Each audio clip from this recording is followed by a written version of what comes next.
Halo semua, selamat untuk yang sudah beli dan hold GJTL. Sebenarnya sedikit di luar prediksi, kuartal 3-nya kinclong ya kan, menjadi earning per share-nya atau keuntungan per lembar sahamnya menjadi 98 per lembar saham. Itu naik signifikan sekali dari tahun-tahun sebelumnya. Sebenarnya kenapa sih? Karena kan isunya selama ini bahwa ketika kurs USD menguat gitu atau rupiah melemah, itu kan kerugian kurs valuta asing GJTL itu membengkak. Selama ini kan yang menjadi isu itu, yang bikin GJTL rugi gitu kan. Nah, kenapa ketika saat ini kurs USD menguat, tapi kenapa profitnya besar gitu kan? Mari kita lihat di laporan keuangannya. Oke, ini laporan keuangan GJTL per 30 September 2023 di-compare dengan laporan keuangan sebelumnya. Di laporan posisi keuangan kita bisa lihat langsung. Oh ya, sorry sebelumnya ini aku bahas singkat aja ya, yang penting-penting yang signifikan. Kalau mau bedah silahkan. Nanti kalau terlalu panjang kan males juga kan. Males nontonnya juga kan, pasti ngantuk lah. Oke, yang pertama dari sisi aset itu ada penurunan kas dari yang awalnya 678 awalnya 885 jadi 678. Itu berarti kurang lebih ada penurunan kas sebesar 200 miliar. Ini lihatnya ini ya, di dalam jutaan rupiah. Jadi ada penurunan kurang lebih 200 miliar. Ini seharusnya ada pembayaran untuk utang bank.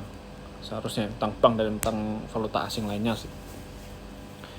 Oke, untuk piutang usaha, untuk pihak berelasi ini tidak ada perubahan signifikan. Kalau untuk pihak ketiga kurang lebih ada penurunan kenaikan 500 miliar. Ini seharusnya piutang usaha. Berarti ada sentimen positif untuk penjualan. Oke, secara keseluruhan aset lancar itu turun kurang lebih 185 miliar. Ini mostly dari penurunan kas ya, 200 miliar. Yang lain silahkan dibedah sendiri. Yang lain tidak terlalu signifikan perubahannya.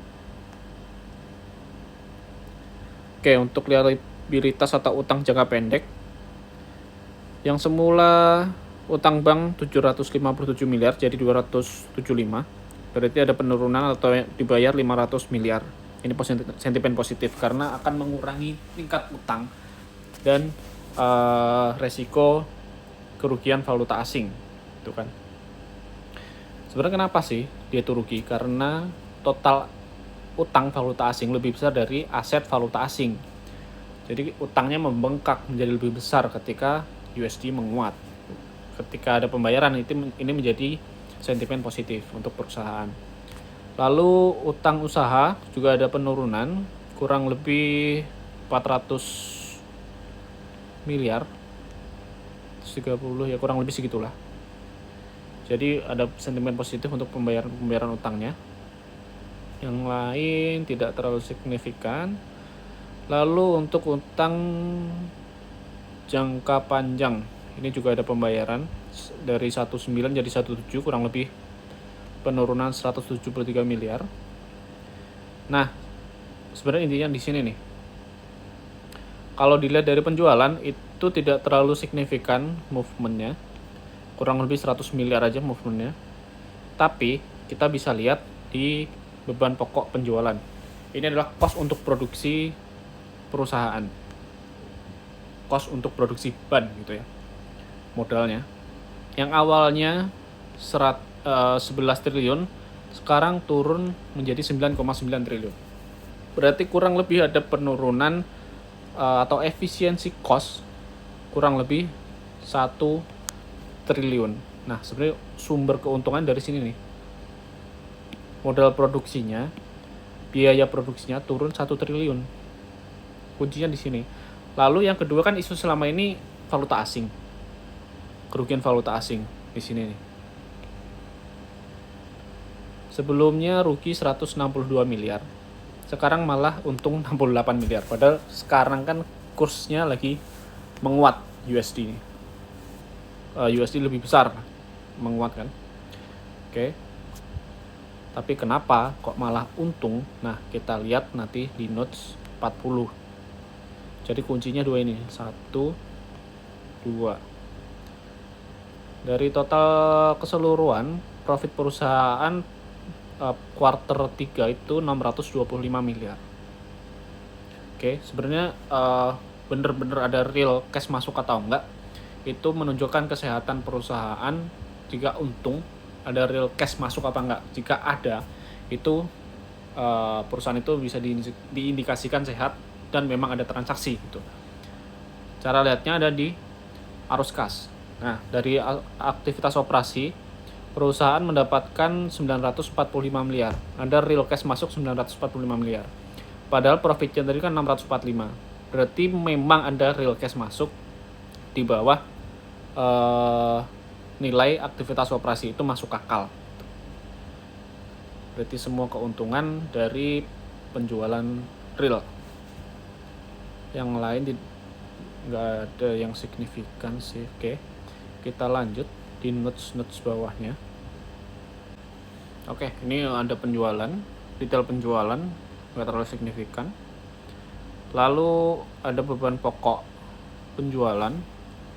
Ini bahan baku, kita bisa lihat bahan baku digunakan sebelumnya 7,5 triliun jadi 6,1. Ada efisiensi kos 1,3 triliun.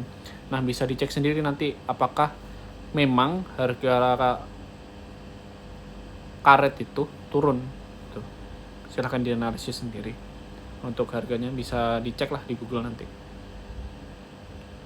Lalu yang kedua adalah isu terkait valuta asing di notes 40. Oh, sorry, sebelumnya ini ada penjualan aset barang scrap ya sebenarnya.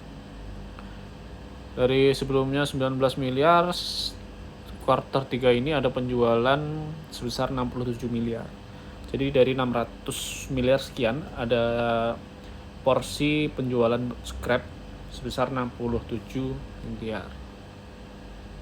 Jadi kita lanjut ke valuta asing. Notes 40. Oke. Kita bisa lihat di sini aset valuta asing, total asetnya 2 triliun. Total utangnya 4 triliun. Utangnya lebih besar 1,7 triliun. Tapi kenapa ketika kurs membengkak gitu, kurs USD, kenapa malah untung? Nah, kuncinya kita bisa lihat di sini. Ini kan komparnya dengan 31 Desember 2022 ya. Nah, ketika kurs penutupan 30 September lebih kecil dari kurs 31 Desember 2022, itu ada hitungan penurunan kurs. Jadi utangnya menjadi lebih kecil per 30 September dibanding 31 Desember 2022. Tuh. Nah, itulah kenapa net liabilities atau net utang di valuta asing menjadi keuntungan. Jadi kan utangnya lebih kecil ketika kurs lebih kecil juga kan. Dari 15.731 menjadi 15.526. Tapi ketika 31 Desember nanti kursnya terus menguat USD-nya, itu ketika tembus 16.000, aku hitung berarti kan 16.000 dikurangin 15.731 kurang lebih itu ada selisih 1, berapa persen gitu. Kalau 16.100 atau berapa, kurang lebih ada kerugian 33 miliar. Nah, 33 miliar ini kalau dibandingkan dengan keuntungan tahun ini per 30 September kan 625. Masih tetap untung ketika kurs ke 16.000. Asalkan nggak ke 17.000 atau 18.000, bisa rugi tahun ini. Ketika penutupan tahun ini GCTL bisa net profit gitu ya, profitnya positif, itu akan menjadi katalis positif kelanjutannya. Tuh. Jadi kurang lebih dua komponen itu yang menjadi penentu profit perusahaan saat ini. Kita lihat per 31 Desember nanti kursnya berapa gitu kan. Semoga nggak tembus 16 lah, bisa turun lagi. Ketika 16 pun masih untung sekitar 500 miliar. Dan itu it's okay lah. Silahkan untuk yang udah beli, silakan di hold dulu, jangan buru-buru. Tapi ketika tembus 1000, 1100, 1200 mau cicil jual juga silahkan gitu. Silahkan disesuaikan dengan profil resiko investasi masing-masing. Oke, silahkan. Semoga dapat profit semua, dan ketika udah terbang jangan dikejar, cari yang lain. Oke, yang penting sabar dan semoga cuan semua.